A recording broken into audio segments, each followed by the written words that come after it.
भीष्म पंचक व्रत की बहुत ही अद्भुत महिमा हमारे शास्त्रों में आती है। तो भीष्म पंचक व्रत शुरू होगा 11 नवंबर से और रहेगा 15 नवंबर तक। ये पूरा 5 दिनों का व्रत होता है। हालांकि एकादशी का व्रत हम 12 तारीख को रखेंगे और शास्त्र कहते हैं कि एकादशी से ही शुरू होना चाहिए भीष्म पंचक व्रत, लेकिन एकादशी तिथि 11 नवंबर को ही लग जा रही है और ये पंचक यानी 5 दिनों का होता है ना, तो इसीलिए 11 से 15 ये 5 दिनों का व्रत इस साल 2024 में रखा जाएगा। अब आइए हम लोग सुनते हैं कि इस विषय पर शास्त्र क्या कहते हैं, ये पुराणों में हमारे क्या वर्णन है।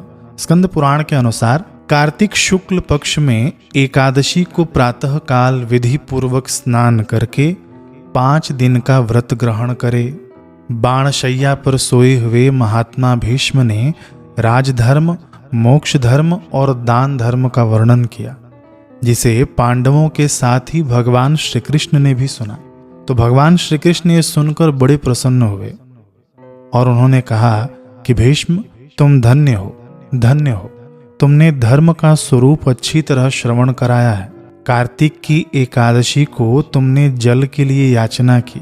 देखिए हुआ क्या था कि भीष्म पितामह शरशैया पर सोए थे, यानी बाणों की शैया पर सोए थे और उनको प्यास लगी। तो उन्होंने एकादशी के दिन ही अर्जुन से कहा था कि मुझे पानी पिलाओ। तब अर्जुन ने बाण मारा धरती पर और गंगा जी निकली, फिर वहां से उनके मुख में गई भीष्म जी के।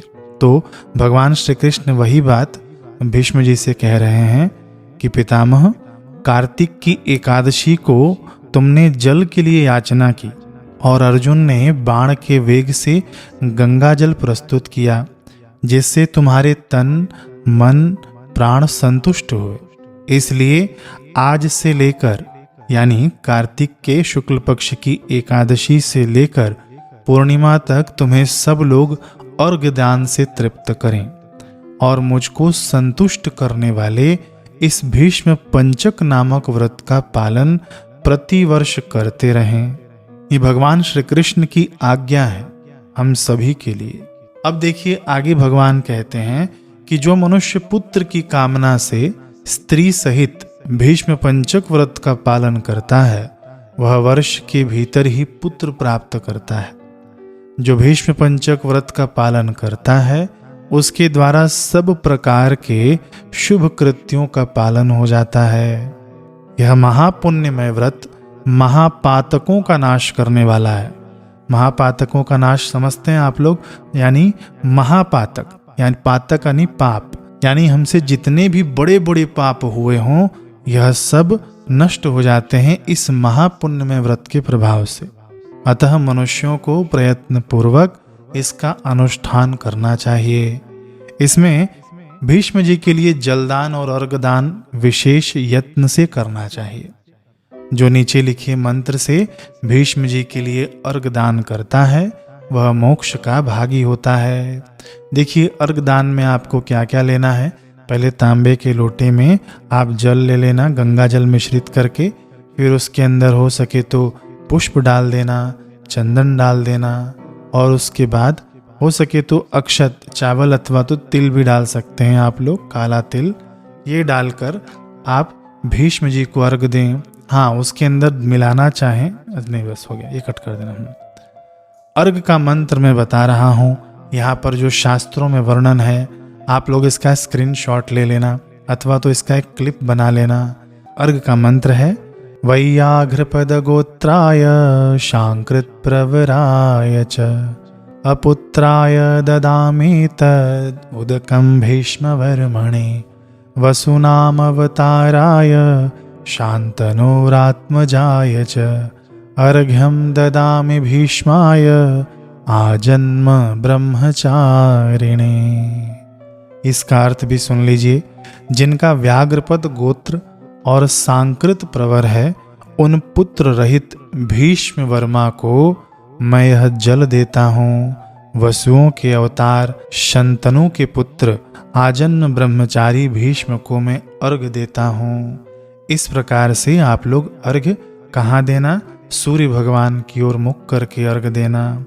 ये भीष्म जी के लिए अर्घ देना अलग है, और जो लोग अपने नियम अनुसार सूर्य भगवान को अर्घ देते हैं वो सूर्य भगवान को अलग से अर्घ देना।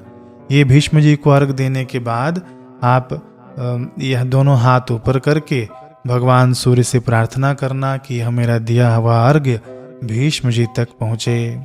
और ये अर्घ देने से पहले ही आप ये मंत्र पढ़ लेना, क्योंकि ये मंत्र इतनी जल्दी तो याद होगा नहीं कि आप लोग मंत्र पढ़ते पढ़ते अर्घ दें, इसलिए मंत्र पहले ही पढ़ लेना, अथवा तो ये वीडियो प्ले करके आप लोग सुन लेना। सुनने मात्र से भी वही पुण्य है। सुनने के बाद आप फिर ये अर्घ देना। ठीक है, अब हम लोग आगे सुनते हैं इसकी महिमा। इन दिनों में, यानी ये 5 दिनों में, यानी एकादशी से लेकर पूर्णिमा तक, और मैं डेट बताऊं तो 11 तारीख से लेकर 15 तारीख तक आपको भगवान श्री कृष्ण का, श्री हरि का पूजन करना चाहिए। पूजन में आपको पूजन में आप भगवान को तिलक करें, पुष्प चढ़ाएं, धूप दीप दिखाएं, है ना। और मुख्य चीज मैं बता दूं, इस पूजन में मुख्य चीज आपको 5 दिनों तक अखंड दीपक जलाना है। भगवान के सामने ही आपको जलाना है। ये मैं नहीं कह रहा हूं, ये स्कंद पुराण में वर्णन है। जी हाँ, मैं बिल्कुल शास्त्रोक्त बात आपको बता रहा हूं। 5 दिनों तक भगवान के समीप दिन रात दीपक जलता रहे। तो घी का दीपक हो, घी यदि असली नहीं हो तो आप नकली मत जलाना, ठीक है ना। नकली घी जलाने का कोई मतलब नहीं है। और तिल का तेल आप जला लेना उस जगह पर। तिल का तेल भी जला लीजिएगा, 5 दिन तक रख सकते हैं, कोई दिक्कत नहीं है। अब देखिए, देवादिदेव भगवान के लिए उत्तम से उत्तम नैवेद्य निवेदन करें। ये भगवान ब्रह्मा जी बता रहे हैं स्कंद पुराण में कि इन दिनों में भगवान को उत्तम से उत्तम नैवेद्य निवेदन करना चाहिए। लेकिन इसका मतलब ये नहीं कि हमारा व्रत है तो हम भी वो नैवेद्य खा लें। इस बात का भी आप लोग ध्यान रखिएगा। देखिए, व्रत हमारा है, भगवान का नहीं। सेवा हम भगवान की कर रहे हैं तो उत्तम से उत्तम सेवा करें। कई लोग व्रत उपवास करते हैं ना, तो पूछते हैं कि भगवान को हम क्या खिलाएं, आज तो हमारा व्रत है। तो भैया, आपका व्रत है, आप सेवक हैं भगवान के। भगवान की सेवा आप नित्य प्रति वैसे ही कीजिए जैसे आप करते हैं। खूब उत्तम से उत्तम भोग लगाइए भगवान को, ठीक है ना। आप लोग समझ गए होंगे। अब आगे बढ़ते हैं। इस प्रकार भगवान की पूजा अर्चा, ध्यान और नमस्कार करके ओम नमो वासुदेवाय इस मंत्र का 108 बार जप करे। यह आपको सुबह सुबह करना है। भगवान की जब पूजा करेंगे ना हम लोग, तब आपको करना है ओम नमो वासुदेवाय। देखिए, यहाँ पर ध्यान दीजिएगा, भगवते नहीं लगा है इस मंत्र में। जो मंत्र है मैं एज इट इज आपको बता रहा हूँ। ओम नमो वासुदेवाय इस मंत्र का 108 बार जप कर लेना। आप माला से जप कर लेना, अथवा तो कर माला से जप कर लेना, कैसे भी सुबह में 1 माला जप कर लेना। फिर आपको क्या करना है कि घी मिलाए हुए तिल, चावल और जौ आदि के द्वारा स्वाहा विशिष्ट षडाक्षर मंत्र से आहुति देना है।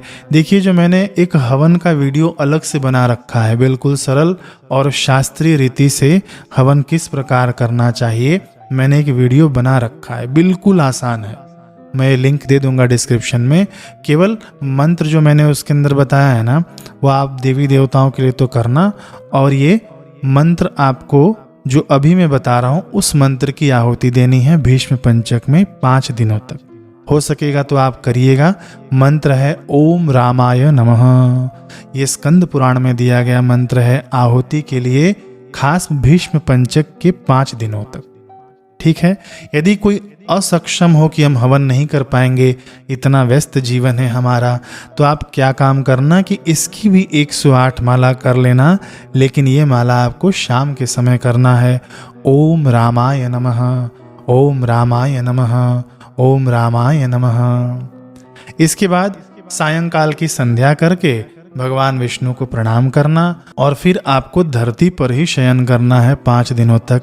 धरती पर कंबल बिछा लेना, कंबल ओढ़ लेना, अगर ओढ़ने की आवश्यकता हो तो कंबल पर ही शयन करना। अब देखिए, भक्ति पूर्वक भगवान में ही मन लगावे, ऐसा भगवान ब्रह्मा जी का वचन है। व्रत के समय बुद्धिमान पुरुष ब्रह्मचर्य का पालन करे। स्त्रियों को अपने पति की आज्ञा लेकर पुण्य की वृद्धि करनी चाहिए, यानी इसे पति पत्नी दोनों ही कर सकते हैं, लेकिन यदि विवाहिता होना तो अपने पति से पूछ कर करे, ऐसा ब्रह्मा जी बता रहे हैं। यदि कोई विधवा हो तो विधवा भी मोक्ष सुख की वृद्धि के लिए इस व्रत का अनुष्ठान कर सकती है। कोई विवाहिता हो, कोई अविवाहिता हो, युवक हो, युवती हो, सब कोई इस व्रत का पालन कर सकते हैं। कथा आती है छोटी सी कि पहले अयोध्यापुरी में कोई अतिथि नाम के राजा हो गए हैं। उन्होंने वशिष्ठ जी के वचन से इस परम दुर्लभ व्रत का अनुष्ठान किया था, जिससे इस लोक में संपूर्ण भोगों का उपभोग करके अंत में वे भगवान विष्णु के परम धाम में गए। इस प्रकार नियम, उपवास तथा दूध, फल, मूल एवं हविष्य अन्नाहार से निर्वाह करते हुए भीष्म पंचक व्रत का पालन करें। अब देखिए, आप लोग प्रश्न पूछेंगे कि इन दिनों में हमें क्या खाना चाहिए, तो इसके अंदर स्पष्ट लिखा गया है कि ऋषियों के आहार का आपको सेवन करना है। तो क्या है आहार? दूध है, फल है, कंदमूल है। कंदमूल में जैसे क्या बोलते हैं उसको, कुछ नहीं, बस कंदमूल है, बस इतना ही रखना, कंदमूल है। अथवा तो पंचगव्य का भी हम लोग इन दिनों में पान कर सकते हैं। तो ये भीष्म पंचक व्रत में खाने योग्य चीजें हैं, मतलब जो उपवास में हम लोग खाते हैं ना, वो आप लोग खा सकते हैं, ठीक है। लेकिन बाजारू उपवास की चीजों से आप लोग बचिएगा।